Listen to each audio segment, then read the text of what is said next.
संभाजी महाराज की वीरता की कहानी। जब अकेले भिड़ गए हजारों से।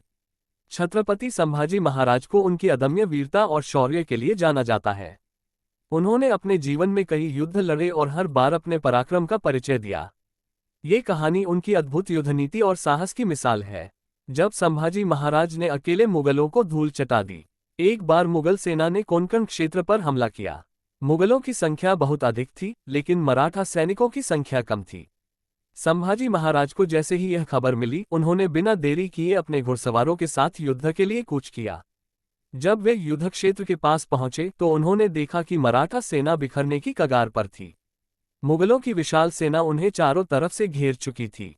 स्थिति बेहद गंभीर थी। तभी संभाजी महाराज ने बिना डरे अकेले ही घोड़े पर सवार होकर दुश्मनों के बीच घुसने का फैसला किया। वे गरजते हुए बोले, मराठा कभी पीछे नहीं हटते, या तो जीतते हैं या शहीद होते हैं।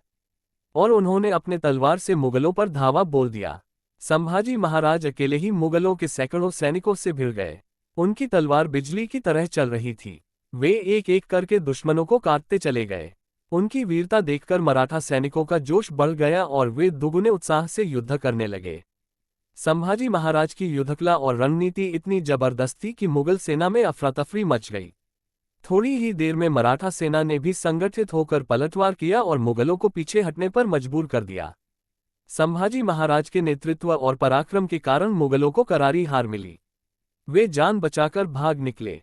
ये युद्ध साबित कर गया कि एक सच्चा योद्धा संख्याबल से नहीं, बल्कि अपने साहस और रणनीति से जीतता है। सच्चा योद्धा विपरीत परिस्थितियों में भी हार नहीं मानता। साहस और नेतृत्व शक्ति से बड़ी सेना को हराया जा सकता है। धैर्य और रणनीति के बल पर हर युद्ध जीता जा सकता है। संभाजी महाराज की यह वीरता की कहानी आज भी हर भारतीय को साहस और आत्मसम्मान की प्रेरणा देती है।